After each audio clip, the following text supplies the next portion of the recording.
it shows how art has always been a way of resistance, how words through music can be transformed, and how music can transform situations. And Yasmine, by choosing this song like others did, is going through the same expression that not only her, but all of us are saying. We cannot be human and continue ignoring what's going on in Gaza. It's not being Arab or being Palestinian or being Jew or being Muslim. It's being a human with a big H. It's just about humanity. If you're a human being, you cannot accept what's going on. If you're not a human being, you can eventually keep on closing your eyes. And Shimali is this. Shimali is saying, we are all going Shimali. We are all there. Arab citizens are unpolitical. They are not rebelling enough against their autocratic, corrupt and violent regimes. That's what many people think in Europe and the West. But that's not true. In Lebanon's cultural scene, for example, there has been a remarkably critical discourse about its own painful past for decades. And here's what I've found about one of its most influential artists, Yasmine Hamdan. I'm Andrea. Follow me on the Mediterranean Culture Mag if you want to talk more about arts and culture across the Mediterranean and not just about death and conflict. When Lebanese singer Yasmine Hamdan released the song Balad, Land, in 2017, some things hadn't even happened yet.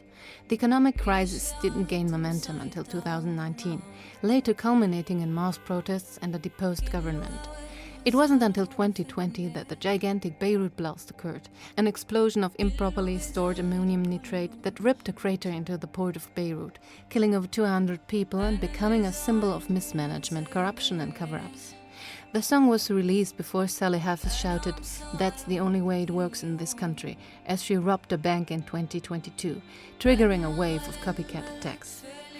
The money she stole came from her own account. Banks had limited withdrawal amounts, so without the act she wouldn't have been able to pay for her sister's cancer treatment. The song was released before the long-standing water and electricity shortages would cut people's daily lives into small time slots in which work, cooking, showering and charging phones are possible.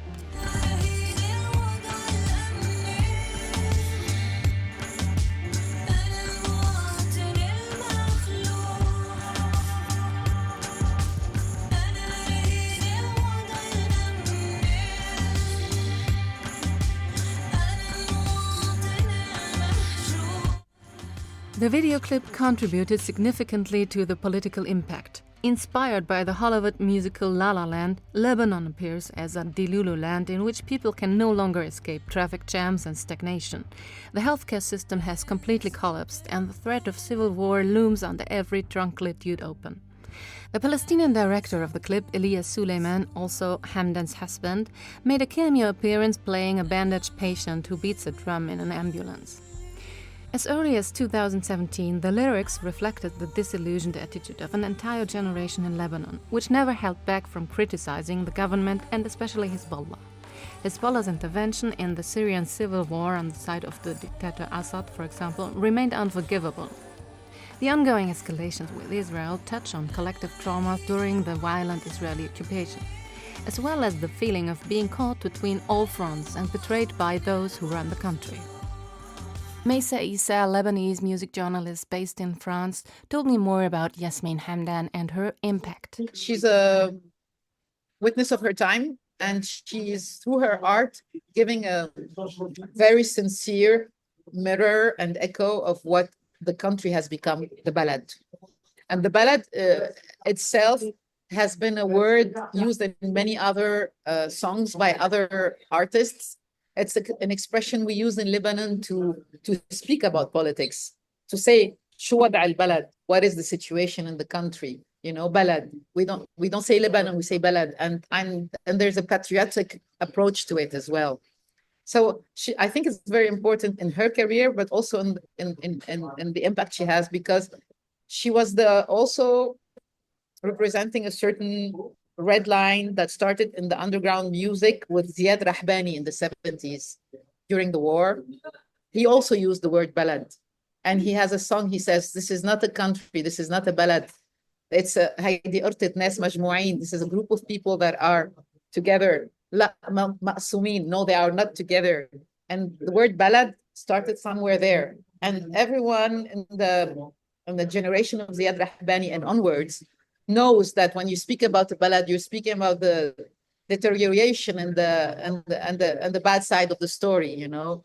And Yasmine figured out a way in her own language to continue this and to create also a very free way of approaching the subject of Balad through the words, because this is her specificity. Also, she's very intimate when she speaks about things. And also through the video clip that she made, that is clearly, you know, like playing with all the ingredients of the country, you know, the arms, the TV, the media, and all the fragmentation of Lebanon.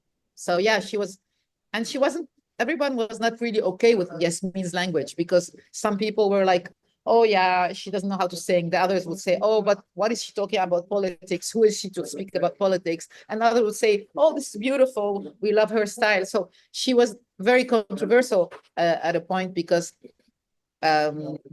yeah, she was speaking her own language in a different way and bringing something different in Lebanon. You don't have much of this kind of language. Now Yasmine Hamdan is back and dropped a new single, as political as Balad, Shimali. This time it's a Palestinian resistance song in a fascinating underground language that she's citing.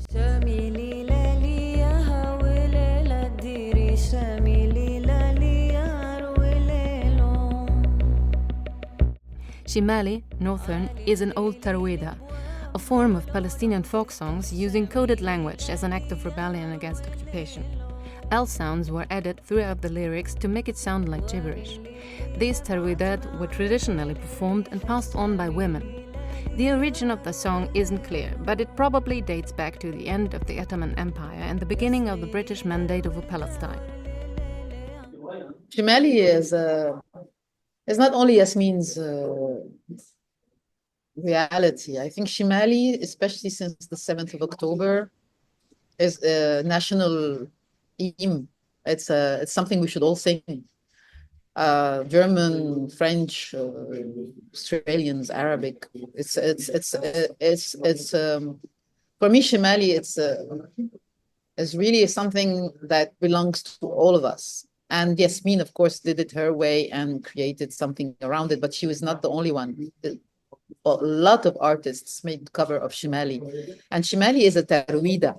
Tarwida is a specific music in Palestine and in the region, where it's a short one, where you tell stories, you say things in the tarwida. It's a musical trend, not trend, folkloric music of the region. But the women, Palestinian women at the time, used it to be able to communicate with their husbands in the prisons, and they deformed the language, and they're adding at the end of the sentences some letters so they can talk with them, and it's figures and metaphors for them to be able to communicate with their beloved behind the walls. And this is very beautiful, because it shows how art has always been a way of resistance, how words through music can be transformed, and how music can transform situations. And Yasmine, by choosing this song like others did, is going through the same expression that not only her, but all of us are saying. We cannot be human and continue ignoring what's going on in Gaza. It's not being Arab or being Palestinian or being Jew or being Muslim. It's being a human with a big H. It's just about humanity. If you're a human being, you cannot accept what's going on. If you're not a human being, you can eventually keep on closing your eyes. And Shimali is this. Shimali is saying, we are all going Shimali. We are all there. We are all going to use music, art. And for me personally, I'm a journalist in that field. I listened to Shimali from Yasmine Hamdan. I find it very natural. I mean, I was expecting it. Like I expected it from Emel Mathlouthi, like I expected it from Rima al-Banna, who started the whole thing. Rima al-Banna, who died, this beautiful Palestinian artist, may God protect her soul. I mean, she's so beautiful when she sang that as well. So a lot of people chose Shimali, because Shimali is like, it's also women's stuff. It's also women's stuff, Shimali, because this is how women react to trouble, you know? You can find the whole interview with Maysa Isa on YouTube. Just follow MedCulture Mag. And check out also her podcast, Maysa's Caravan. I'm Andrea. Follow me on the Mediterranean Culture Mag if you want to talk more about arts and culture across the Mediterranean and not just about death and conflict.